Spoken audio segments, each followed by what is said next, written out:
The massive starship, called Steadfast, hung in the darkness of space above a small training moon, and inside its metal corridors walked creatures from dozens of different worlds. But among all these aliens, there was one human, a young woman named Katie Morgan, who was only 23 years old and looked very small compared to everyone else around her. Katie had brown hair, tied back in a simple ponytail, and she wore the same gray uniform as all the other recruits, but on her, the uniform looked too big because it had been made for larger species, and she had to roll up the sleeves just to use her hands properly. The other recruits made fun of her from the very first day she arrived, and they did not even try to hide their laughter when she walked past them in the hallways. A huge warrior from a species called the Toravons blocked her path one morning and looked down at her with his 4 yellow eyes. His name was Graxus, and he had thick green scales covering his body and 2 sharp mandibles that clicked together when he spoke. "Look at this tiny pink thing," Graxus said loudly, so everyone nearby could hear him. What could the Coalition possibly want with such a weak and soft creature from such a primitive world? Katie did not respond to his insult, and instead she just walked around him and continued on her way to the training hall. But she could hear the laughter following her down the corridor. Humans had only joined the Galactic Coalition 18 months ago after Earth finally made contact with alien life.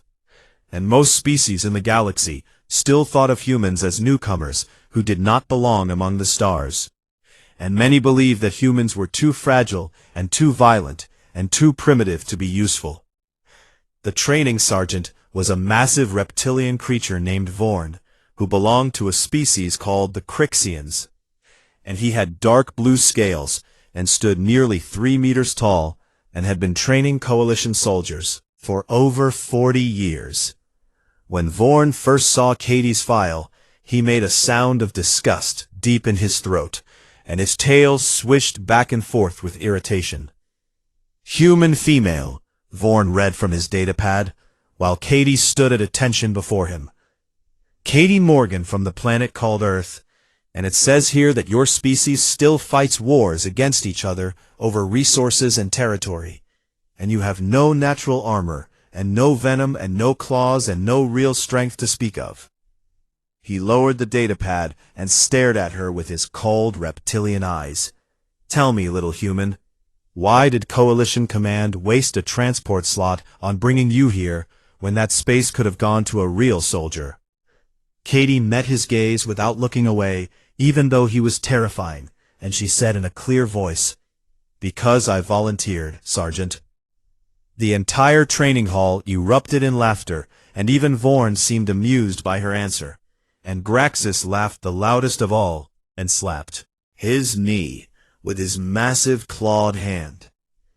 Katie was assigned to the worst bunk in the barracks, which was next to the waste recycling unit that hummed loudly all night, and her equipment barely fit her because everything had been designed for much larger species.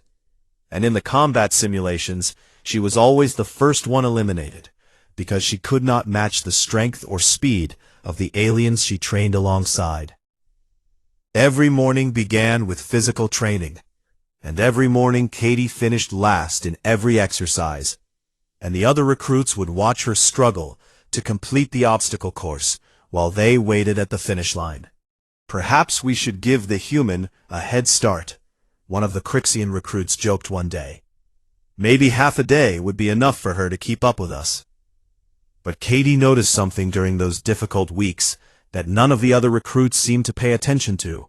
And while the Torvons relied completely on their brute strength, the Crixians depended on their armored bodies. Katie watched and listened and learned.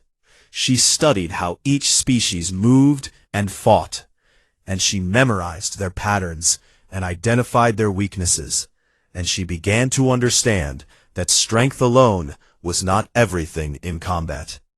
At night, while the others slept, Katie stayed awake reading mission reports and tactical analyses on her small datapad, and she learned about the different worlds in Coalition space and the various threats that soldiers might face.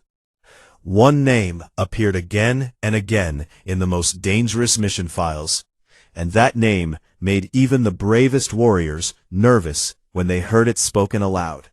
The Shadow Maw. Katie read everything she could find about these creatures, and the information was terrifying. The Shadow Maw was considered the deadliest predator in the known galaxy. They stood 3 meters tall at the shoulder, and had 6 powerful limbs, ending in claws that could cut through starship armor, and their skin could change color to blend perfectly with their surroundings, making them nearly invisible, and their intelligence was so high that some scientists believed they might actually be sentient. No one had ever successfully captured or tamed a Shadow Maw, and the standard protocol when one was discovered near a colony was to destroy the entire area from orbit. 3 weeks into training, an announcement came over the ship's communication system that made everyone stop what they were doing. All recruits report to Briefing Room 7 immediately.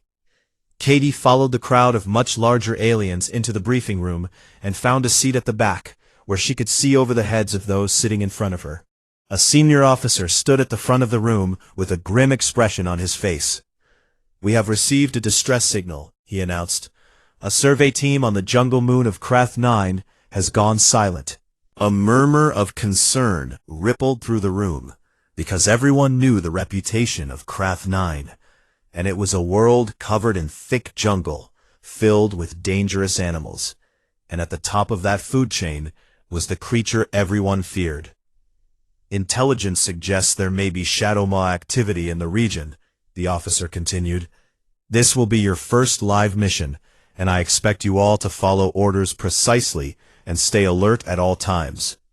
Graxus leaned over to one of his friends and whispered loudly enough for Katie to hear.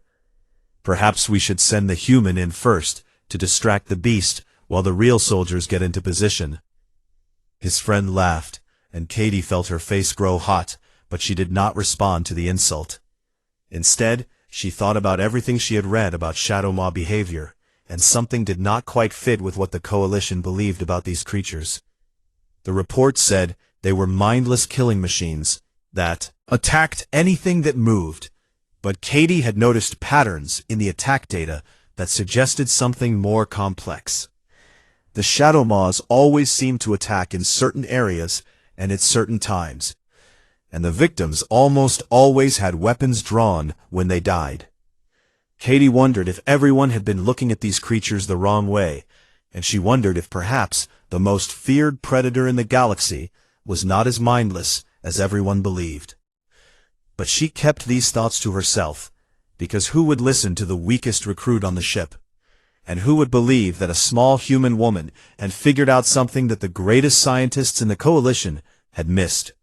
The shuttle to Krath 9 would launch in 6 hours, and Katie spent that time preparing her equipment and reading more reports about the jungle moon.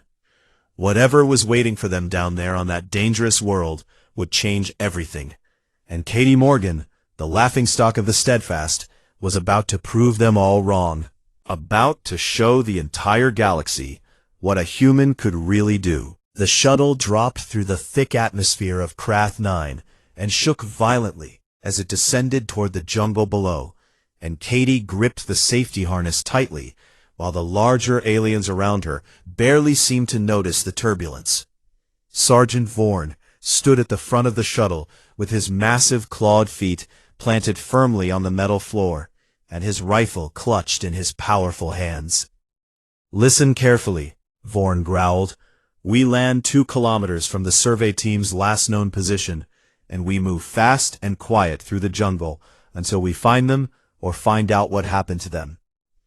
The shuttle touched down hard in a small clearing, and the rear doors opened with a hiss, and immediately the heat and humidity of the jungle rushed inside like a living thing. Katie stepped out onto the alien soil and looked around at a world unlike anything she had ever seen, and massive trees stretched up toward the green sky with trunks as wide as buildings. Vines hung down everywhere, covered in flowers that glowed with soft blue light, and the sounds of the jungle surrounded them from every direction. The squad of 12 began their march through the dense vegetation, and Katie found herself falling behind almost immediately because her legs were so much shorter than the others. "Keep up, human," Graxus called back to her with mockery in his voice. "We cannot wait for the weakest member to catch up every few minutes." Katie pushed herself harder and forced her burning legs to move faster, and she focused on watching the jungle around them because something felt wrong about this place. The deeper they went into the jungle, the more she noticed that the animal sounds were getting quieter, and by the time they had walked 1 kilometer, the forest had gone almost completely silent. "Sergeant," Katie called out softly, "the animals have stopped making noise." Vorn paused and listened, and his scales shifted to a paler color as he realized she was right. "Formation tight," he ordered. "Weapons ready." The Torvan warriors raised their plasma rifles, and the Crixians extended the natural blades hidden in their forearms. And Katie drew her small standard-issue pistol, which looked like a toy compared to the weapons the others carried. They moved more slowly now, and every rustle in the undergrowth made someone flinch, and the tension was so thick it was almost hard to breathe. Graxus was the first to spot something ahead, and he held up one massive hand to signal the squad to stop. "Bodies," he said quietly. "I see bodies." They moved forward carefully, and found what remained of the survey team scattered across a small clearing, and Katie had to look away for a moment, because what she saw was terrible. The scientists had been torn apart with incredible precision, and their equipment was scattered everywhere, but strangely, none of it was destroyed, and deep claw marks covered the trees around the clearing. Vorn knelt beside a set of tracks in the soft mud, and when he saw them, his scales went almost white. "Shadowmaw," he said, "these tracks are fresh, made within the last hour." He immediately reached for his communicator and pressed the emergency beacon. "Steadfast, this is Sergeant Vorn, requesting immediate extraction. We have confirmation of Shadowmaw presence. I repeat, we need extraction now." But the only response was static and crackling noise. One of the Crixians checked his own equipment, and his voice trembled when he spoke. "The beast is jamming our communications. This is part of their hunting strategy. They isolate their prey before they strike." Fear spread through the squad like a disease, and even Graxus, who had always acted so brave and tough, was looking around nervously, with his rifle shaking slightly in his hands. Katie felt something strange then, a tingling sensation on the back of her neck that told her she was being watched, and humans had evolved this instinct over millions of years on Earth, where they had once been prey for larger predators. She turned slowly and scanned the tree line, and at first she saw nothing, but then she noticed something strange about the shadows between 2 massive trees. There was a shimmer in the air, like heat rising from hot ground, and then the shimmer moved slightly, and Katie realized she was looking directly at a Shadowmaw. "Nobody move," she said in a quiet but firm voice. "What did you say, human?" Graxus demanded. "Do not move," Katie repeated. "It is right there." The Shadowmaw seemed to realize it had been spotted, because it dropped its camouflage and stepped fully into view. And Katie finally understood why the entire galaxy feared these creatures. It was enormous, and terrifying, and beautiful, all at the same time, with 6 powerful legs, and a body covered in scales that shifted colors constantly, and 4 eyes arranged in a diamond pattern on its massive head, stared at the squad with cold intelligence. And when it opened its mouth, it revealed rows and rows of teeth that dripped with venom. Vorn raised his rifle and aimed at the creature. "Do not shoot," Katie said quickly. "Are you giving me orders, human?" Vorn growled without taking his eyes off the beast. "If you fire at it, then it will kill us all before the first shot reaches it," Katie said. "Please listen to me, Sergeant. Shadowmaws are ambush predators, with reaction times faster than anything we have. If we attack first, we die." "Then what do you suggest we do?" Vorn demanded. Wait here until it decides to eat us? Katie's mind was racing through everything she had learned about these creatures, and suddenly, all the patterns she had noticed in the attack reports made sense. Every single victim had been found with weapons drawn, or had fired first. Happened in specific territorial areas, and this creature was not hunting them randomly. It was protecting something. Before she could stop herself, Katie took a step forward toward the Shadow Maw. "What are you doing?" Graxus hissed. "Have you gone insane?" Katie did not answer him, and instead she took another step, and then another, and her heart was pounding so hard she could hear it in her ears, and every instinct in her body was screaming at her to run. But she had spent her whole life studying predators, and she had grown up on a planet where humans had learned to understand dangerous animals in order to survive. The Shadow Maw's muscles tensed, and a deep rumbling growl came from its chest that vibrated through the ground beneath Katie's feet.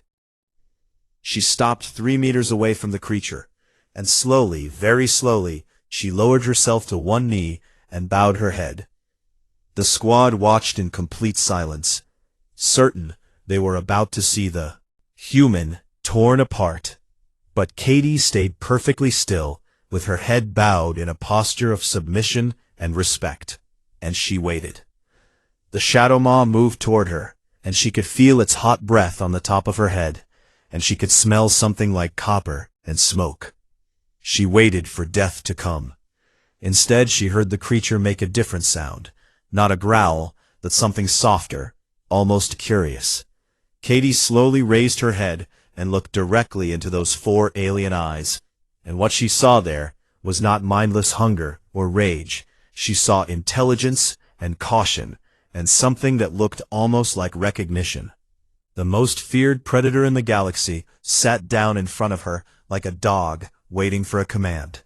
And Katie Morgan, the weakest recruit on the Steadfast, had just done the impossible. Now she had to figure out how to get her squad home alive. Katie stayed perfectly still on her knee, with the massive Shadow Maw sitting just an arm's length away from her. And she could feel the heat radiating from its enormous body, and could hear its slow, deep breathing. Behind her, the squad remained frozen in place, and she knew that one wrong move from any of them could break this fragile moment and get them all killed. "Lower your weapons," Katie said in a calm, quiet voice, without turning around. "You cannot be serious," Graxus whispered harshly.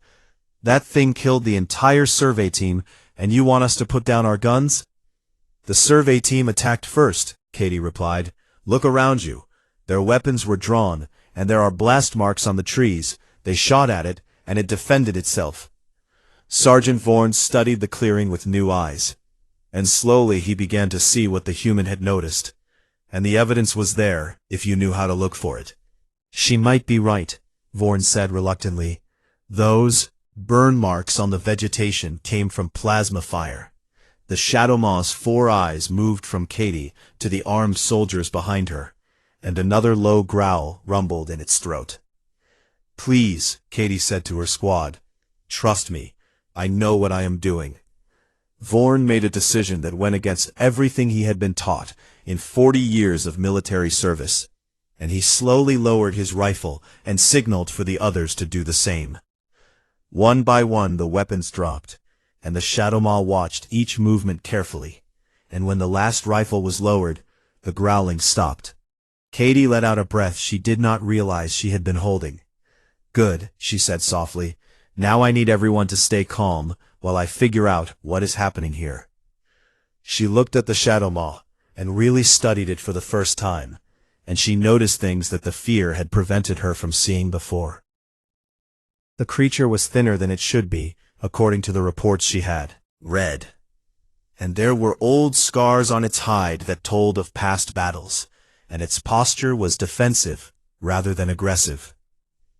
This was not a mindless monster looking for prey. This was a tired guardian protecting something important.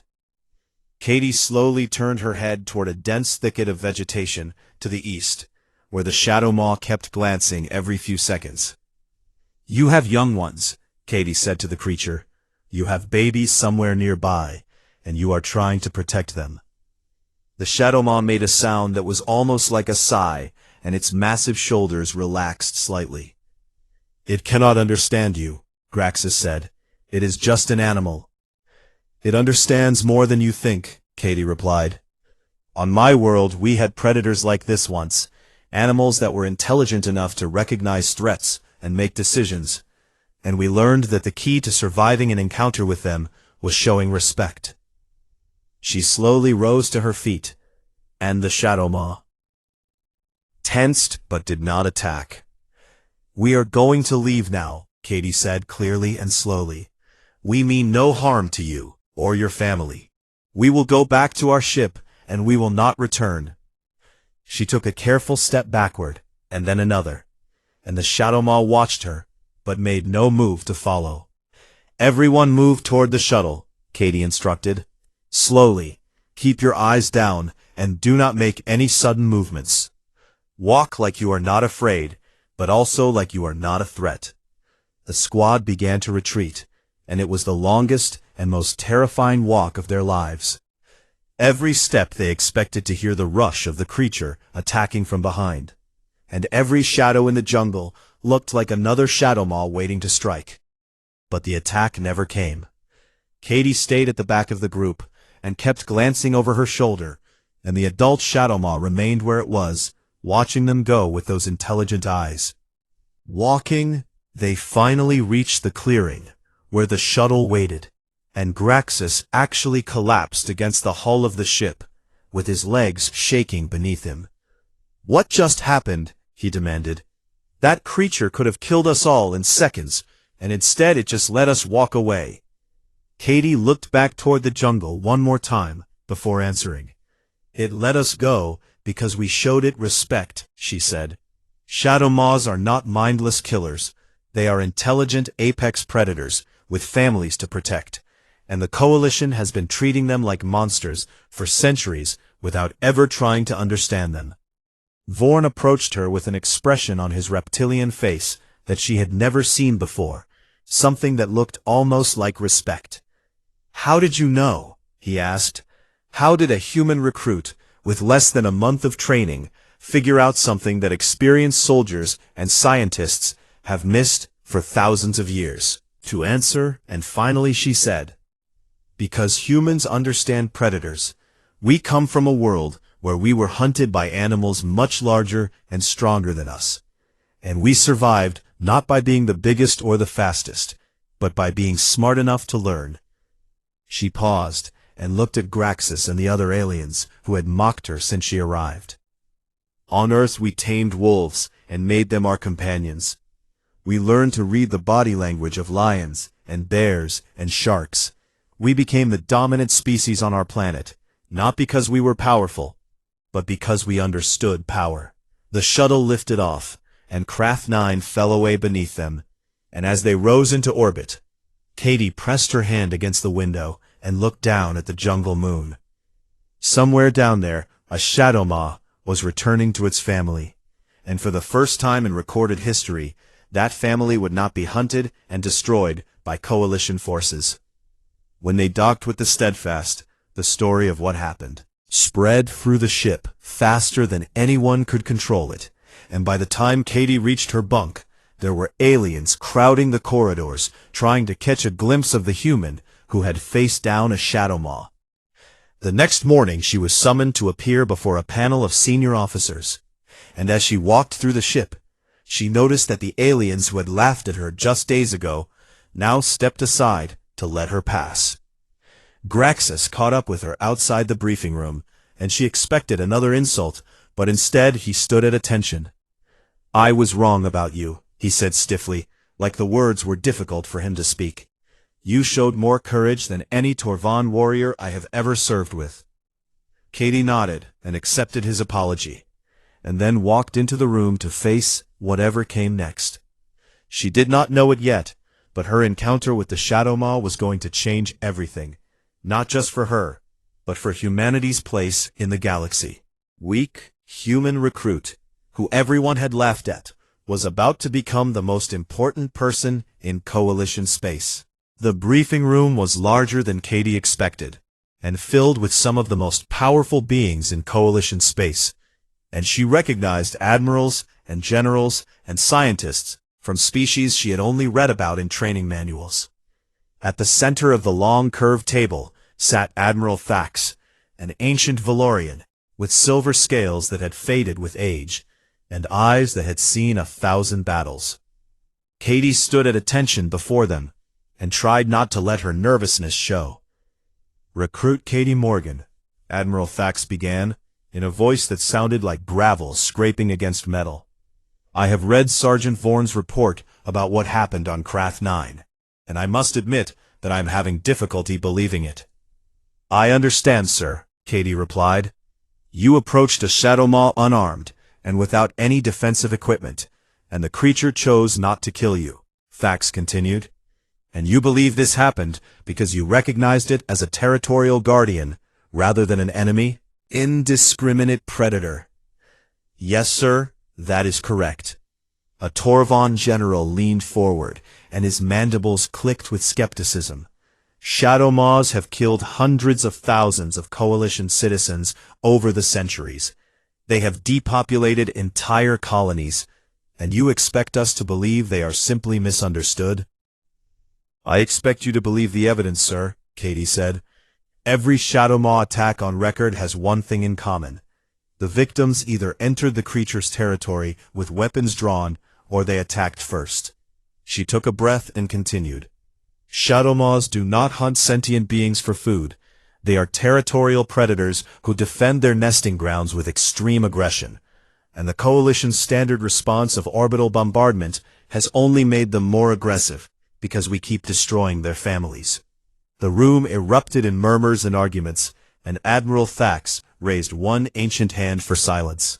"For someone so young and inexperienced," he said, "tell me how a species that discovered interstellar travel less than a century ago possesses insights into apex predator behavior that have eluded our greatest xenobiologists." Katie straightened her spine and met his gaze directly. "Because humans are apex predators too." The silence that followed was so complete that Katie could hear the hum of the ship's engines through the walls. "We are small, and we have no natural weapons," she continued. "We have no armor or venom or claws, and compared to most species in this room, we must seem incredibly fragile." She looked around at the assembled officers, and something in her voice changed, became stronger and more certain. "But humans did not become the dominant species on Earth by being the strongest. We became dominant by being the smartest. We are persistence predators who evolved to chase prey across entire continents until that prey collapsed from exhaustion. We domesticated wolves and used their hunting instincts to help us survive. We learned to read the body language of dangerous animals because understanding our enemies was more valuable than fighting them." Katie paused and let her words sink in. "The Shadow Maw recognized me because predators recognize other predators. It saw that I was not afraid of it in the way prey animals are afraid, and it saw that I understood its position as a guardian, and most importantly, it saw that I was not threatening what it valued." Admiral Thax studied her for a long moment, and something shifted in his expression. "The Coalition has been treating Shadow Maws as monsters for over 2,000 years, he said slowly. "Are you telling me that all of that death and destruction could have been avoided if we had simply tried to understand them?" "I am saying that fear makes us stupid, sir," Katie replied. "When we are afraid of something, we want to destroy it. Try to destroy it, we confirm its worst fears about us, and the cycle continues until one side is extinct." The Torvan generals snorted with disgust. "This is ridiculous. You want us to make peace with creatures that have slaughtered our citizens?" "I want you to consider that there might be a better way," Katie said. "How many soldiers have we lost trying to exterminate Shadow Maws? How many resources have we spent on a war that we keep failing to win?" She stepped forward and addressed the entire room. "Humans made the same mistakes on Earth. We hunted wolves to near extinction because we feared them, and then we discovered that without wolves, the entire ecosystem began to collapse. We realized too late that predators are not our enemies. They are essential parts of the balance of nature. Admiral Thax rose slowly from his chair, and every eye in the room turned to him. I have served the Coalition for over 300 years, he said. And in all that time, I have never heard anyone speak about Shadowmaws the way you have spoken today. He walked around the table until he stood directly in front of Katie, and she had to tilt her head back to meet his eyes. When your species first applied for Coalition membership, I voted against accepting you, he admitted. I thought humans were too primitive, and too violent, and too unpredictable to be trusted among the stars. He paused, and something like warmth entered his ancient eyes. I have rarely been so pleased to be proven wrong. Thax turned to address the other officers. I am recommending that Recruit Morgan be promoted immediately and assigned to develop a new approach to dealing with hostile fauna throughout Coalition space. Her insights about predator behavior could save countless lives if applied properly. The room exploded into debate and arguments, but Katie barely heard any of it because her mind was still processing what had just happened 2 weeks ago. She had been the laughingstock of the Steadfast, the weak human everyone expected to fail, and now an admiral was recommending her for promotion. 6 months later, Katie stood on the bridge of a ship for the first time as Lieutenant Katie Morgan, commander of the Coalition's new Xenobehavioral Liaison Corps. Her team included specialists from 8 different species, and to her surprise, Sergeant Vorn had requested a transfer to serve under her command, and even Graxus had asked to join. We have received a new mission, her communications officer reported. There are reports of aggressive fauna on a mining colony in the outer systems. The local government has requested Coalition assistance. Katie nodded and studied the mission briefing on her screen. What species are we dealing with? She asked. Unknown, sir, but witnesses describe creatures similar to Shadowmaws. Katie smiled and turned to face her crew. Let us go introduce ourselves properly this time. The ship jumped to faster-than-light travel, and Katie Morgan, the human who had been mocked and underestimated, began the work that would change the galaxy forever. 1 full year had passed since that terrifying day on Craft 9, when Katie Morgan faced down a Shadowmaw and changed everything. And now she stood at the edge of that same jungle clearing, wearing the uniform of a commander, with her team of 12 specialists waiting behind her. Are you certain about this, Commander? Vorn asked. And even after all this time, he still struggled to call her by her rank instead of by her species. The Council only authorized observation. What you are proposing goes far beyond our mission parameters. Katie smiled and looked at her old sergeant, who had become one of her most trusted advisors. Everything we have accomplished in the past year has been beyond mission parameters, she replied. That is why it has worked. Her team had spent 12 months traveling across Coalition space, applying the lessons learned from that first Shadowmaw encounter, and they had made peaceful contact with 17 species that had previously been hostile, classified as hostile, and the death toll from fauna-related incidents had dropped by 60%. But Katie had unfinished business on Craft 9, and she had requested this mission personally. The jungle rustled and her team immediately went on alert, but Katie raised one hand to signal them to remain calm. Hello again, she said softly to the shadows between the trees. The adult Shadowmaw emerged from the undergrowth, and Katie felt her breath catch in her throat, because even after everything she had learned, these creatures still filled her with awe. But the adult was not alone. 2 smaller creatures followed their parent into the clearing, juveniles who had grown considerably in the past year, but were still no larger than Earth horses, and they watched the aliens with curious rather than fearful eyes. Graxus whispered something in his native language that sounded like a prayer. Recording everything, Commander. Specialist reported in a trembling voice. Coalition Command is watching this live feed. Katie stepped forward slowly, and the adult Shadow Maw studied her with those 4 intelligent eyes, and she could almost see the recognition in its gaze. I came back, Katie said. I promised we would not return to hurt you, and I kept that promise. But I also wanted you to know that things are changing. She reached into her pocket and pulled out a small device, a translator prototype that her team had been developing based on Shadow Maw vocalizations recorded across dozens of worlds. I do not know if you can understand my words, Katie continued, but I want you to understand my intentions. She knelt down slowly, just as she had done a year ago, and placed the translator on the ground between them. The Shadow Maw moved closer and lowered its massive head to examine the device, and its nostrils flared as it took in Katie's scent. Then it did something that no Shadow Maw had ever done in recorded history. It pressed its broad forehead against Katie's palm.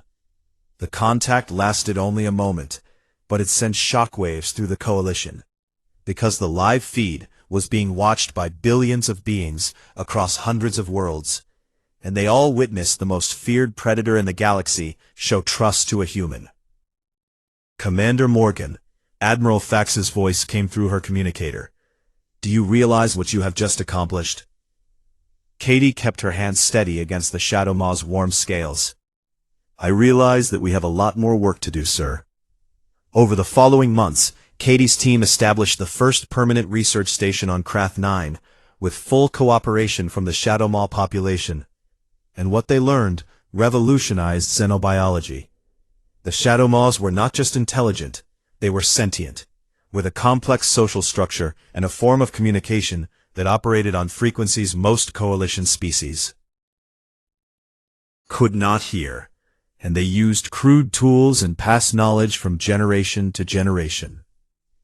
More importantly, the researchers discovered that Shadow Maws had been trying to communicate with coalition forces for centuries, but every attempt had been interpreted as aggression because no one had bothered to listen.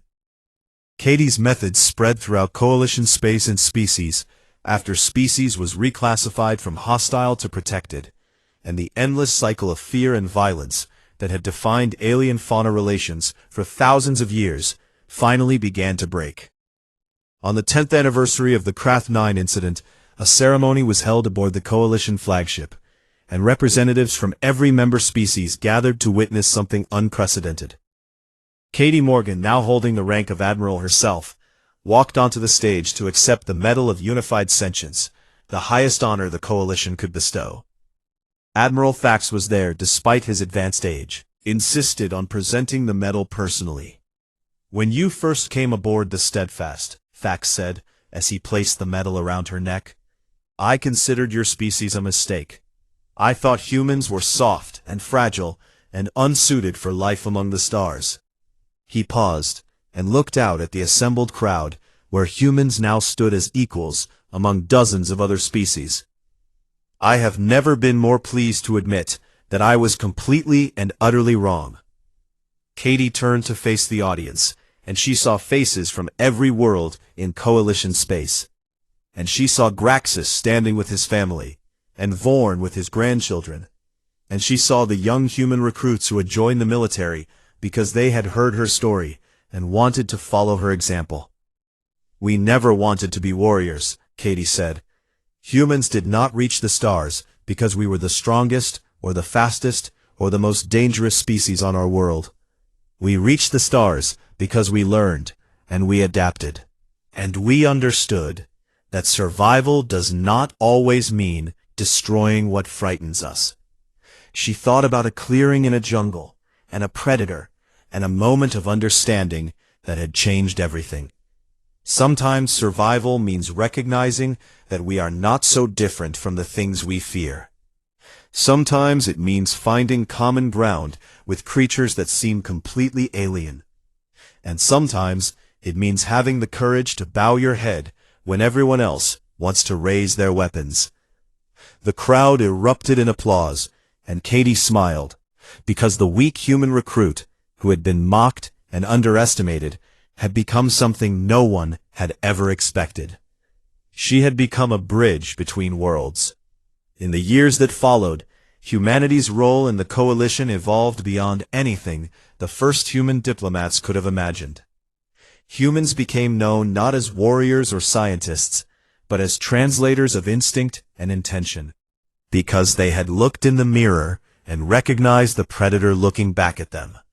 And somewhere on a jungle moon, a shadow maw raised its head toward the stars and made a sound that the translators now recognized as a greeting, a welcome to the small pink creatures who had finally learned to listen.